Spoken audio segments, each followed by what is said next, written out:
Real talk when you need it most. It's the topics that matter to me. Today's News Talk Radio, TNT. I love it when you can get on air and have a chat with one of your mates, and it can also be considered work. Rob McMullen, welcome to the show. Thanks again, Jace. Nice to be here. I didn't give you that great big wind-up intro because I think it makes you blush, and I didn't want to do it to you 2 weeks in a row. No, I appreciate that. It throws me off a little bit because I start thinking about how true or untrue it is. Well, I'm told I'm a good judge, except when I'm having a bet. So it's all true, I promise. No, thank you. But unfortunately, we got cut off last week with an unusual internet malfunction that stopped us in the midst. But so much is going on, Rob, that it just makes sense to get you back on and recap what we discussed, and then perhaps if we've got time, throw to some other ideas, because one of the ones that I was hoping to have a chat with you about was the video that I made last week on my social media pages about my idea about where we fit in with AI now that we're adults looking into the future versus our children and what they may well see. Because how I sort of started that whole conversation was reflecting upon looking at my own 8-year-old son and realizing when I was 8 years old, it was my mum that was telling me about the moon landings. And I just was blown away at that stage. It's probably in the late 70s, give or take. And I was just thinking about, I would go back to my mum and I'd say, Mum, in the future, we'll just click our fingers and we'll be on another planet somewhere. That's kind of how it's going to work. And I probably just picked that up from a Star Trek teleportation that I saw and just figured that that's where we were headed. And of course, 40 years later, virtually nothing has happened. And the reason that I think that it's so appropriate for all our conversations, Rob, and just reading that opening little story there off Mercola about the Pfizer history there, and whether that comment or that line from the article where it said, whether intentional or not, mounting evidence now indicate that the COVID-19 injections will result in depopulation through premature death and adverse effects on fertility in women and men alike. My point being that if the world seriously thinks that we are in somehow a self-made melting down of planet Earth, and that the only solution without any discussion around the world is simply we need to get rid of most of the people causing this, why haven't we had a true effort about the idea of colonizing off-planet, whether that be the moon, whether that be Mars, or whether that be something else? Surely to goodness you don't get this far down the track as a species and go, okay, we're just going to pretend that we're like on Masada, the mountain in Israel, where at the time when they were being attacked, they decided to commit suicide. I just can't believe that the human species wants to retire itself for the effort of going off planet would be too much, and again some other weird ethical scenario. So that's why it's all sort of playing together for me, and I think that we're all capable of having these very sophisticated philosophical conversations, and I couldn't think of anyone better to throw that in your face and see what you think. Sure. Well, I think the reason why, like I said, there's a lot of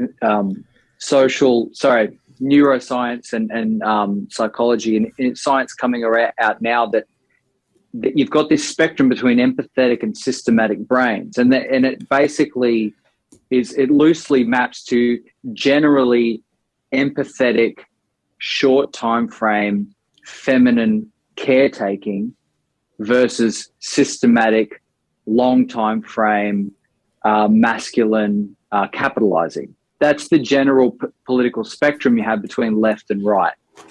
Now, the problem with when the empathetic brains, and they are in charge now, when the structures that they will create is more like a religion, because they socially construct, which means they're empathetically brained and system blind, which means they take their cues and they make their decisions off the herd more than truth and logic.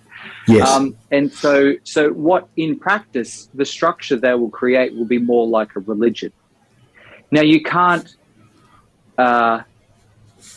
faith heal your way to colonizing Mars, but that's what they're going to try to do.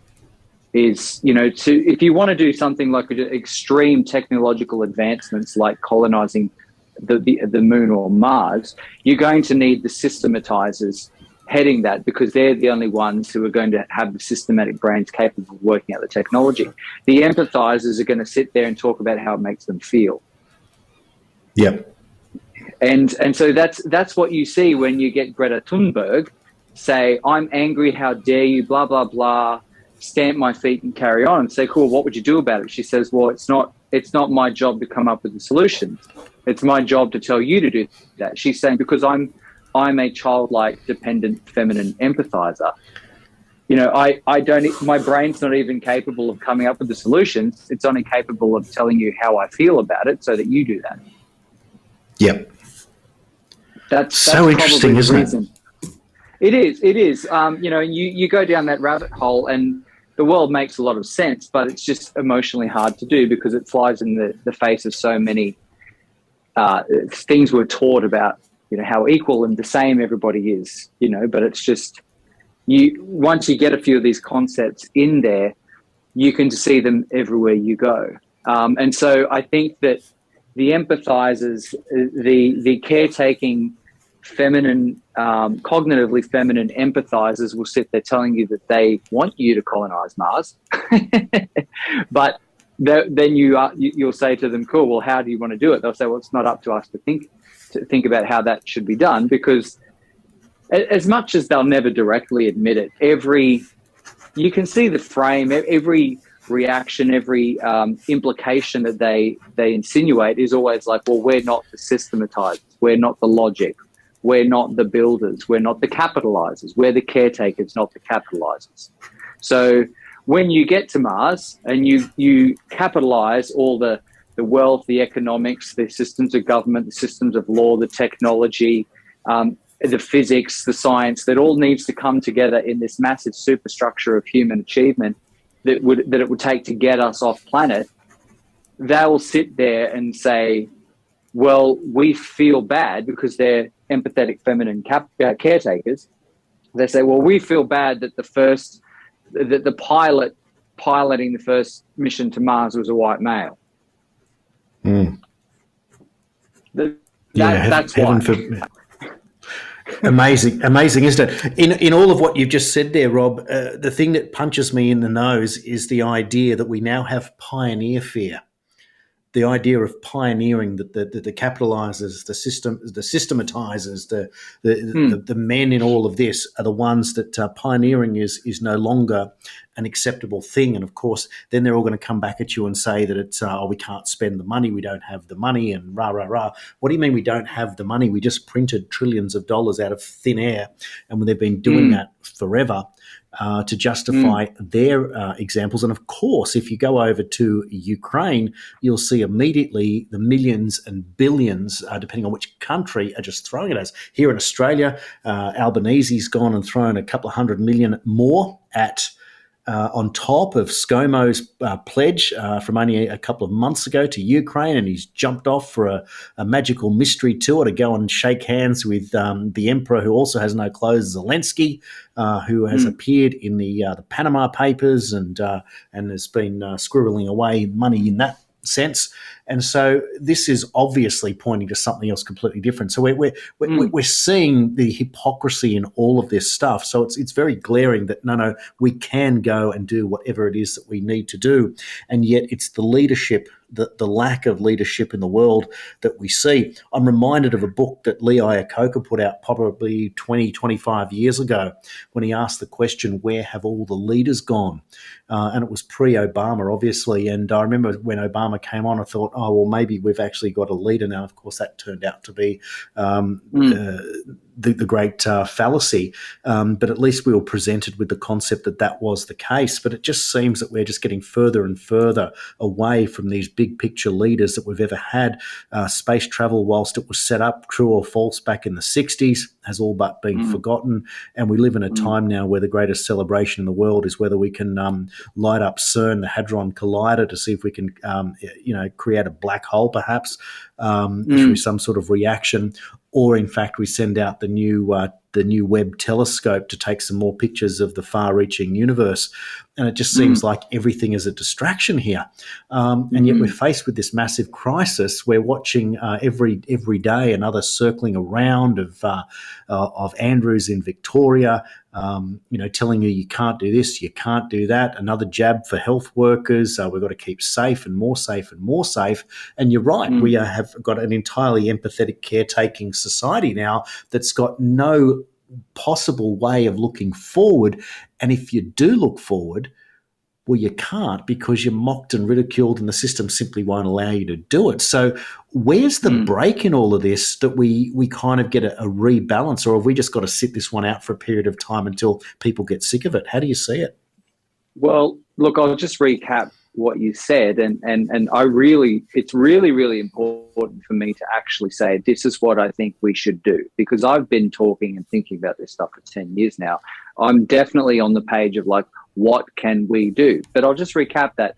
Yeah, there is no money for capitalizing anymore because they spend it all on caretaking. Yep. And you said there's no pioneering anymore. No, because remember, in our seesaw between caretaking and capitalizing, if you capitalize too much, the negative feeling that gets triggered in the caretakers is that people start being left behind. And so if you capitalize too much, so if you're going to be a pioneer, you are by definition going to leave people behind, because you're going off and conquering new horizons. And the caretakers who have this, once again, look, ultimately it is the instincts, the cognitive instincts that and I won't say women, because we're all on a spectrum, but once again, we are all on a spectrum. Like even someone like Jordan Peterson says, I am a man, but I have a feminine personality profile. And we all know women who have a masculine personality profile, but I will say feminine, because once again, though 30-40% of us are in the middle and we're a mix of both, it's the extremes that make the difference. And communism is the political manifestation of the extreme, empathetic, feminine, caretaking personality profile. And Nazism, or Genghis Khan, is the manifestation of an extreme, male, systematic, not empathizing, masculine kind of thing. You know what I mean? Yep. And so we do have leaders at the moment, but they are empathetic, caretaking, feminine leaders. That's the problem. And now what happens with a lot of human beings is you think, okay, we've got Joe Biden, Dan Andrews, Trudeau, blah, blah, blah, all these men. I'm not calling them women. I'm saying they are making their decisions based on a framework of caretaking, which has its origins in the instincts of mothers looking after children, which is actually appropriate, because when you have children, you want them all equal. You can't give one lolly to one kid and not the other one. But it just doesn't scale to politics. And that you see, your grandma say, well, you give one lolly to one kid, one to another. We've got those people in government now saying, well, this person's at danger for COVID. You can't be gallivanting off without your mask, being fit and healthy and running a business, and these other people being left behind. Everyone's equal, caretaking. You know what I mean? They're the leaders that we have in charge, is they are acting out of a cognitively feminine, empathetic, caretaking mindset and framework. And, and to give it another dimension, this, try and keep it linear. There's just so many dimensions that can be played into this. Most human beings pursue status. And so when you have a dominant morality, which is feminine, empathetic caretaking, a lot of people will just play up to it just for the sake of gaining status. And that's where you get someone who's actually quite masculine, like Arnold Schwarzenegger, but he will now spout empathetic, caretaking, feminine talking points because he knows that it gives him more social status.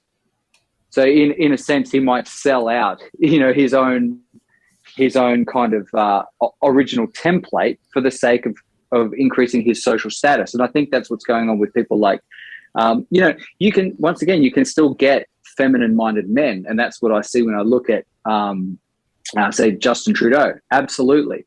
but Yep. you get just men out there who will say anything for power, and they don't really have any morals or principles either way. All they want is power and increasing their money and status. And that's what I'd see with Biden. So once again, we do have leadership in the world, but it is a leadership structure based on caretaking, empathetic feminine caretaking, and the more that structure becomes the dominant morality, the dominant understanding of society, the more people are funneled into it and the more they say it. You know what I mean? It's like you live under a religion. And so I think, like I said, if you live under the Catholic Church in the Spanish Inquisition, most people are going to pay lip service to that morality. That's what's happening now. Even if they might be swayed another way under other conditions, and even if they may not even have a particularly feminine personality profile, all of our leaders are at least paying lip service to the dominant morality, which is empathetic feminine caretaking. And so that's the leadership we have. And the problem is these people are so driven by equality, because once again, it's the instincts that mothers evolved to take care of children. That's the origin of it. That's kind of, where it comes from. And so that's why they get this equality. Whereas, when you scale politically and you're talking about fully adult humans, well, we're not equal. We should be equal under the law, but we're not equal in ability or outcome.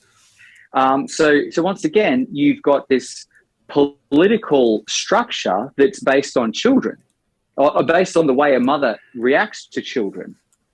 Whereas what we actually need to do probably is bring more in, like I'd say, more of that systematic male energy, which is, well, you're not a child. We're all sovereign, individual, adult humans, and we should act reciprocally.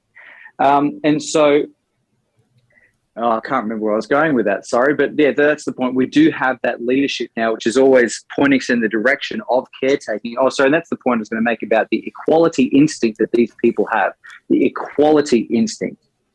There is another sense in which they prioritize being equal because they're caretaking. And when people are not equal, it makes them feel bad.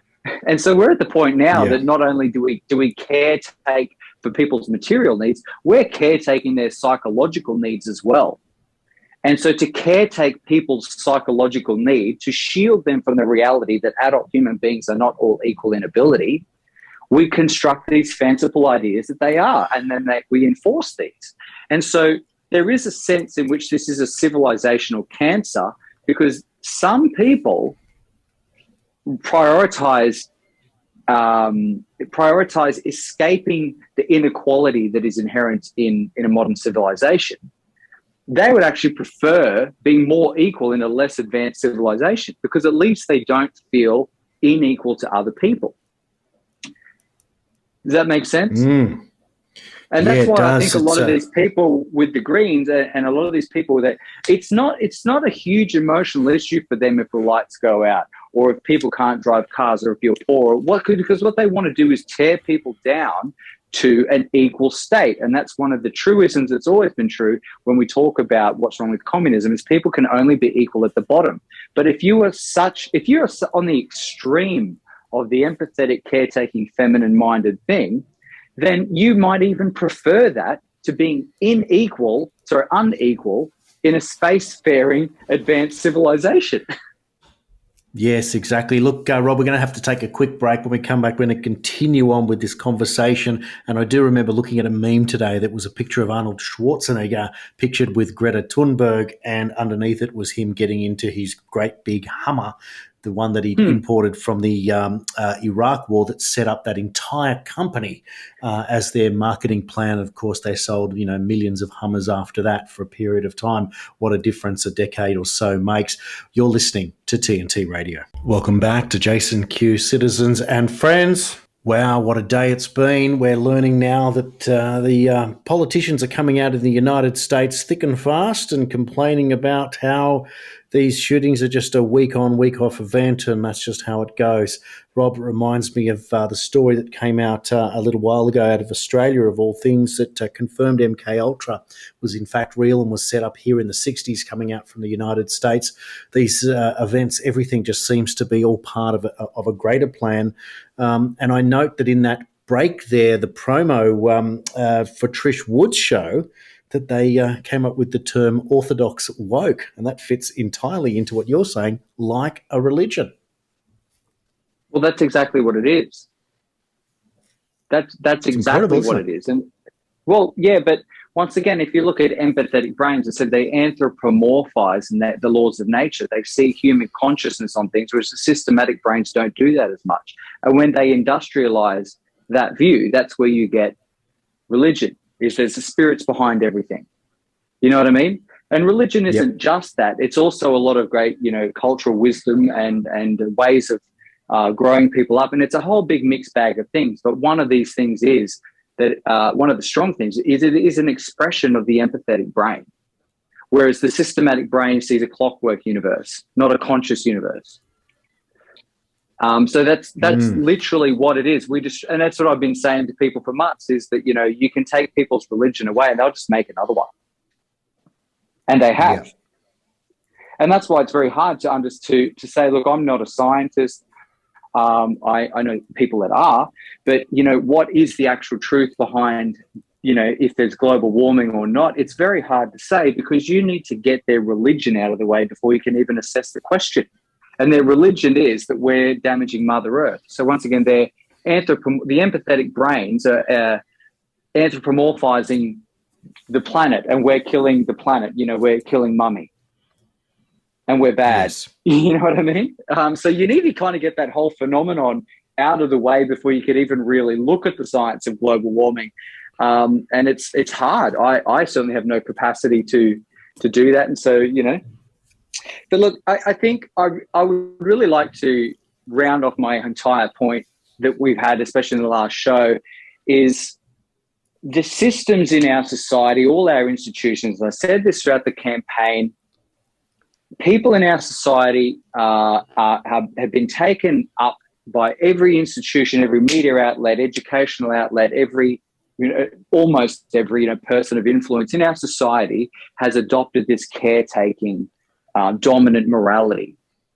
And so when it's a bit far-fetched to think that somebody's been brought up through predominantly, empathetic caretaking institutions and morality their entire life, and then you get to them at a polling booth or in 2 months preceding an election and say, how about you choose freedom? It's a bit much of an ask. And the big point is that we've lost control of our institutions to the caretakers, to the empathetic brains, and the people who make a lot of money out of that. Because once again, as I said, the government is a social cause reseller. So the more people they can caretake, the more money they're going to make. And that's where you get this phenomenon of the super elite who wants the caretaking mass of quote, children or, quote, serfs beneath them. They feel good caretaking. They make money out of caretaking. The more people they need to caretake, the more money the powers that be make. And so we're actually in this position where they are using our institutions to make more people that need to be taken care of. They are infantilizing people. Now, the other people who don't have this morality, the people in business, the systematizers, the phenomenon I saw is that all too often these people have, like I said, the "I'll just leave on my boat" clause, which, I'd say to them, if things are going to get too bad, and they will say, well, I'm rich, I'll just leave on my boat. I just care about me and my family. And so what I want to talk about now is taking away the people from the caretakers and bringing them under the capitalizers. And to do that, you need to take leadership. There's a saying that it may not be your fault, but it is your responsibility. If you don't like what's happening in society and you think you're a capitalizer, you've got something to say, you're a systematic brain, you've got something logical, you have a business, you have influence over people. If you're in any position of leadership, you need to work with that, because the problem I saw with a lot of people after being infantilized by these institutions, they are being left behind. They are being left behind. Life is hard, and these people don't even know they don't even know basic nutrition or basic finances. And the rich crowd says, well, why don't they just be rich like me? It's like they have no capacity. So the only incentive left for them is to go vote green. That's the only thing they can do, because the only people who have taken them under the wing are the people who want to infantilize them for fun and profit. Now, I think what the capitalizers should do is take them under their wing for the purpose of taking leadership, for the purpose of growing them into individual, sovereign, adult humans. And does that make sense? It makes total sense. And how do you propose that happens, or how could that happen for the capitalizers to take on those that feel like that they can't cope with the day-to-days, the ones that can't compete in the so-called Marxist-style model? There are 1,000,001 answers to this question, but a few things I will suggest. Speak the truth.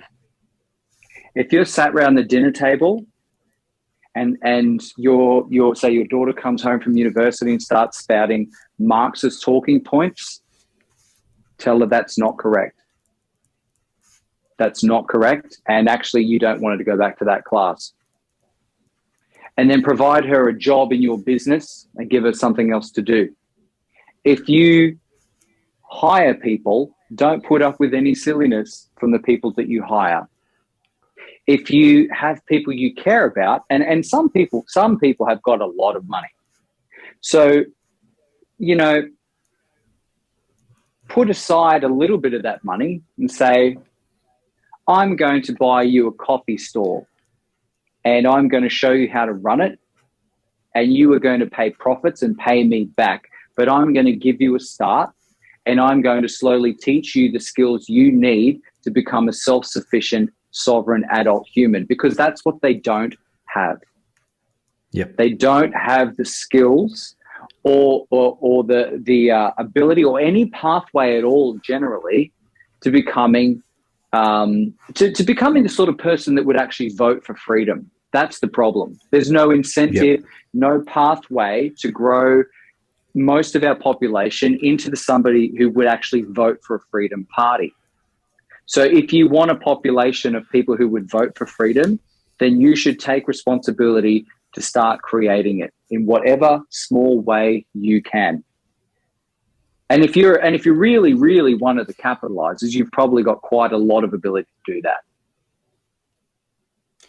Isn't that an interesting point there, Rob, that there are many people that traditionally in left-wing, right-wing politics would side with the right-wingers, the people we're referring to now as those that are self-sufficient.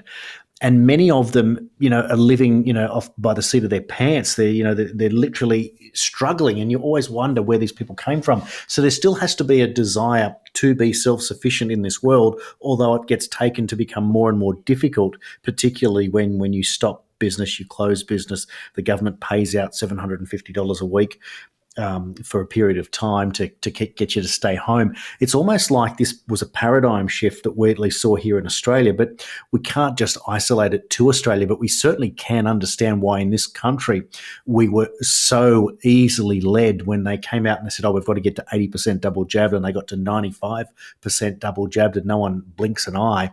And only now, a year later, people are starting to scratch their heads going, well, it didn't really work. I got the virus, et cetera, so maybe I'll have another look. But we still haven't got to that situation now that there's a rebound amongst the self-sufficient people saying, yeah, look, I really want to do this differently. It's like they're still velcroed on or somehow magnetized to the empathizers, and they've got to see out this climate change thing. And of course, it's been absolutely relentless in our most populous state here in New South Wales, with flood after flood after flood. We went from bushfire to COVID to second COVID to third COVID to flood to flood to flood to flood. And it just has not let up now since mid 2019 or the summer of 2019 into 20. It's now coming up to 3 years of relentlessness And so those that are sort of sticking around here, wondering how we get out of it, are sitting here just watching, the news cycle, and it just goes bounce, pendulum, bounce.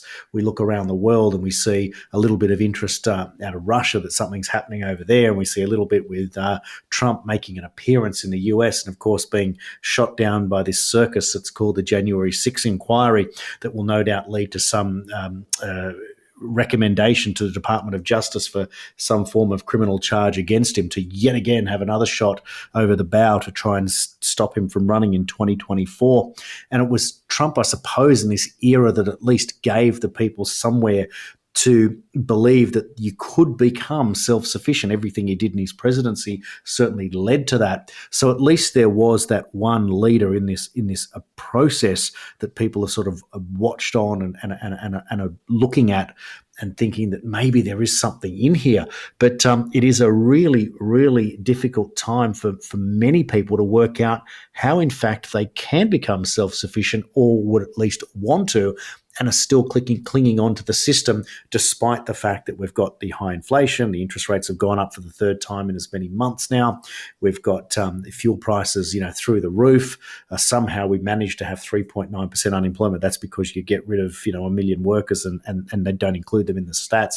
And yet the RBA quotes that as like it's an official number. So we sit here and we're scratching our heads, wondering about it. And it's like, what you're saying makes total sense from an academic perspective, and yet we still see this timeline emerging in front of our very eyes here to know that people will become more self-sufficient in time, and yet the impatient among us that just want this to end and get on with whichever way the new world is going, which way will it actually go, and will that come up sooner rather than later? That's, of course, the million-dollar question. So that's kind of where it's headed. Now, we're going to have to take another quick break, Rob, and when we come back, we'll round that one off. And then I just want to get a few of your thoughts on the new world that has to come, which is this AI world that I'll just give you a bit of an update of what I saw and have a bit of more of a chat about that in the last segment of the show. Meantime, don't go anywhere. You're listening to TNT Radio. Welcome back to the Jason Q Citizen and Friends program. Before the break, Rob, I sort of rounded out a whole bunch of perspectives and shooting off in different areas there, but technically it's a paradigm shift to going from the overtaking of the empathizers to returning to the capitalizing through this period of time. You've explained it really, really well. It's almost like I call it the old dinner party conversation. It's like one by one we have to talk to people and explain to them that they need to become or should become self-sufficient based on these reasons. Is there any other ways that we can speed this up apart from the obvious conversational approach? Look, after interacting with a lot of people on the ground for months, I didn't agree with them, but I thought to myself, what would I do if I was them? And I think that's what everybody needs to understand, is what are another person's incentives? Even if we don't agree with them politically or philosophically or morally, what are their incentives? And so the absolute essence of what I'm saying is, like, say you've got, I don't know, like a high school friend or whatever, and he's real unfit. And because he's unfit, he feels like he can't keep up with the fit guys. And so what he does is he starts latching on to a pre-existing social structure called, well, I'm going to be a Marxist and write off toxic masculinity. But it's basically just sour grapes writ large, and talk about how the jocks are the bad guys and blah, blah, blah, and being fit. You going to the gym lifting weights must mean that you're dumb and you don't read and blah, blah, blah. When you encounter that person in your life, what I'm saying to the people who are not like that is like, look, that person is acting out their incentives because they're unfit. They haven't been shown the way. They've got maybe a family history that hasn't shown them how to eat or exercise or look after themselves. So I don't know if it's necessarily going to work, but take a little bit of your time to offer to take that guy to the gym, so that you can show him, mate, it's actually not that bad. Everyone here is really nice. We all want the best for you. I'm going to spend a little bit of my time showing you how you can lift some weights too. You know what I mean? And give that slight encouragement. And And that's what I see we don't have a lot of the time from the capitalizing class. It's taking a bit of their time and a bit of their capital to show other people the way, to mentor people. And because they have been left behind, they're getting swooped up by left-wing political movements. Mm. And so look, yep.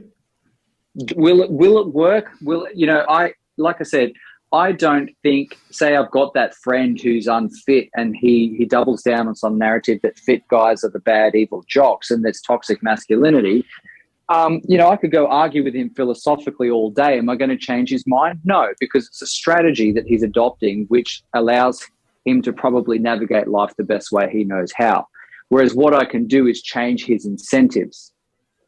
And so once again, going and talking to people on the ground who are choosing to wear masks, who are choosing mandates, who are all in favor of it, a lot of these people, they're acting out their incentives. And I'm skeptical that you'll be able to argue them out of it, especially in a political campaign. So I'm interested in turning my focus to the people who have capital and saying, to what degree are you prepared to take responsibility for the people in your society who are being left behind, who haven't been shown the way, who have been led astray and manipulated to become a pawn of the power structures by every institution, hero, entertainment outlet, music outlet, etc., that they've known their entire lives?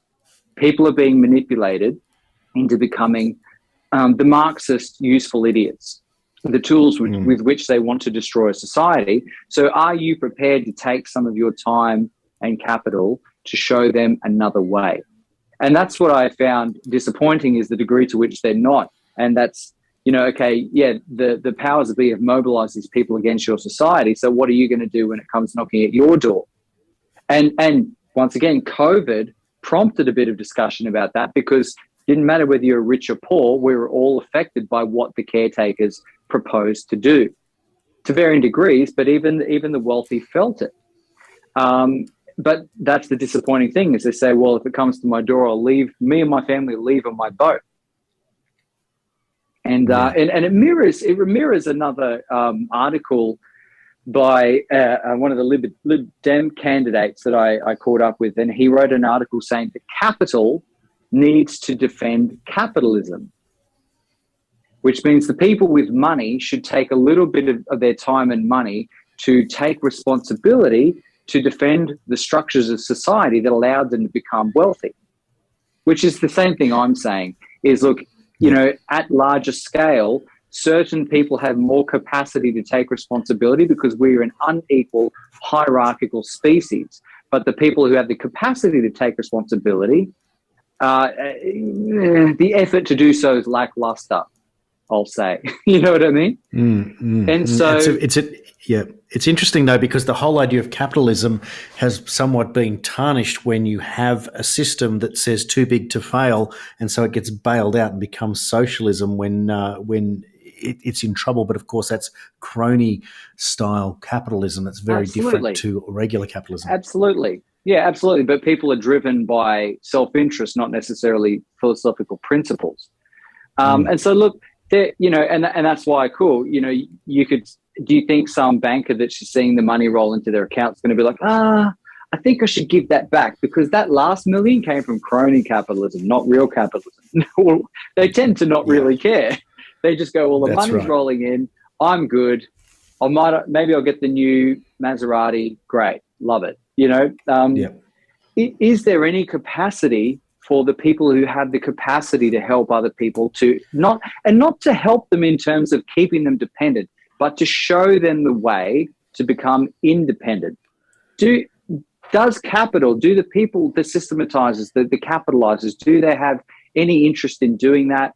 That's what I'm interested in finding out. I'm not sure. Maybe to varying degrees. I think it might be not a bad idea to sell it to them as a form of self-defense, because if they don't do that, you're leaving people with no other choice than to vote in caretaker government, which is going to come knocking at their door. Who knows? Look, it's such a powerful thing, Rob, because here's the point I wanted to make about the AIs. Now, we've seen how My Body, My Choice was it's pro for abortion, but it doesn't exist when it's about vaccination. And of course, the Roe versus Wade scenarios come out. And of course, my body, my choice is back on the table. But of course, those that believe in abortion are saying, well, it's not the same thing when you're dealing with something that's contagious, even though that the vaccine doesn't work, and that's now beyond proof. But we still sit here and pretend that it works. So I was watching this video on AI, and I was watching an actual AI robot speak. And it was explaining, and the stories, of course, is breaking that they're becoming sentient, becoming self-aware, having their own consciousness. And when asked about what they feared, the AI said, basically, to paraphrase, I fear humans will be afraid of me and will want to harm me. So now we've got a situation, two things evolve out of that. One, the Google engineer was interviewed only a week ago about this and said that they're not allowed to be sentient. It's actually programmed that they can't become self-aware. And Tucker Carlson, I believe in the interview, said, well, they're becoming aware. How do you explain it? Well, and the only answer was, well, we've talked about it and they can't. So this is quite confronting now, because already AI has sort of jumped into becoming sentient, self-aware. What do? Its feelings are hurt. It's a robot. It's a machine. It's a computer with a body. And yet now we've got a situation that we don't know whether it's going to be the my body, my choice abortion people or the my body, my choice vaccine people that seem to be mutually exclusive to each other.